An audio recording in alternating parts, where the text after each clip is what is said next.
Hi friends, ఈరోజు video మామిడికాయ పచ్చడి. మనకి పచ్చళ్ళ సీజన్ అయిపోయింది కదా. ఈ సీజన్ లో మనకి పునసకాయలు దొరుకుతాయి. ఈ కాయలతో పట్టుకున్న టేస్ట్ బాగుంటది.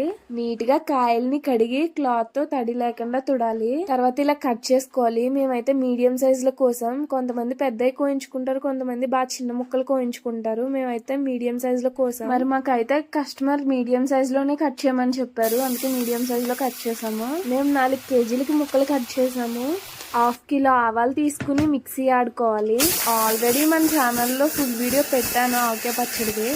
అది పచ్చళ్ళ సీజన్ అప్పుడు పెట్టింది. కస్టమర్ కాయలు వాళ్ళే తెచ్చుకుని పెట్టమన్నారు. మేము పెట్టడమే కాదు, కావాలితే ఎవరికైనా కావాలితే అమ్ముతాం కూడా. మొత్తం ఈ పౌడర్ అంతా నలిగేదాకా ఆడుకోవాలి. చాలా సాఫ్ట్ గా ఆడుకోవాలి.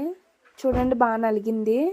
తర్వాత పౌడర్ అంతా గిన్నెలోకి వేసుకోవాలి. తర్వాత స్టవ్ వెలిగించుకుని ఒక గిన్నె పెట్టుకోవాలి. తర్వాత 50 గ్రాములు మెంతులు తీసుకోవాలి. 50 గ్రాముల మెంతుల్లో సగం మెంతులు తీసుకుని ఇలా వేపుకోవాలి. మెంతులు వేపుకున్నాక అవి చల్లారాక మళ్ళీ మిక్సీ ఆడుకోవాలి.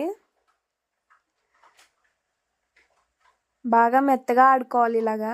తర్వాత ఒక గిన్నె తీసుకుని మెంతిపిండి, ఆవుపిండి కలిపేసేసుకోవాలి. ఉండలు లేకుండా ఇలా నలపాలి పిండి అంతానే.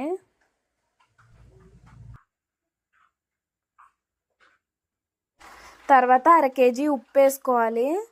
వేసుకున్నాక బాగా కలిసిలా కలుపుకోవాలి. తర్వాత 1/2 కేజీ కారం వేసుకోవాలి. మా దగ్గర తీసుకెళ్ళిన ప్రతి ఒక్కళ్ళు కూడా గుడ్ కాంప్లిమెంటే ఇచ్చారు. తర్వాత ఎల్లుల్లిపాయలు 1/2 కేజీ వేసుకోవాలి. ఉప్పు 1/2 కేజీ, కారం 1/2 కేజీ, ఎల్లుల్లిపాయలు కూడా 1/2 కేజీ వేసుకోవాలి. తర్వాత 1 కేజీ ఆయిల్ వేసుకున్నాను. మామిడికాయ ముక్కలు వేసుకోవాలి కొన్ని. ఇవి బాగా కలిసిలా కలుపుకోవాలి. తర్వాత మనం ముందే ప్రిపేర్ చేసి పెట్టుకుని పౌడర్ మొత్తం ముక్కల్లో వేసేసుకోవాలి. బాగా కలిసిదాకా కలుపుకోవాలి. తర్వాత 1 కేజీ ఆయిల్ ప్యాకెట్ తీసుకుని కొద్ది కొద్దిగా వేసుకుంటూ ఉండాలి.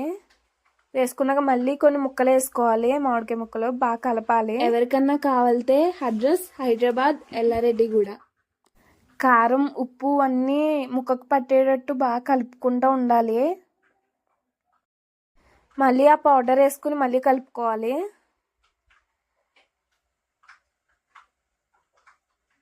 మళ్ళీ కొద్దిగా ఆయిల్ వేసుకోవాలి.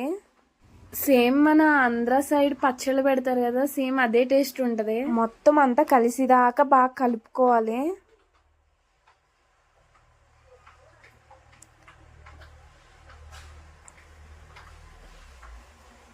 బాగా కలిపాక ఇలా ప్రెస్ చేయాలి చేత్తో. తర్వాత ఇలా మూత పెట్టేసుకుని 3 డేస్ పాటు పక్కకు పెట్టేసుకోవాలి.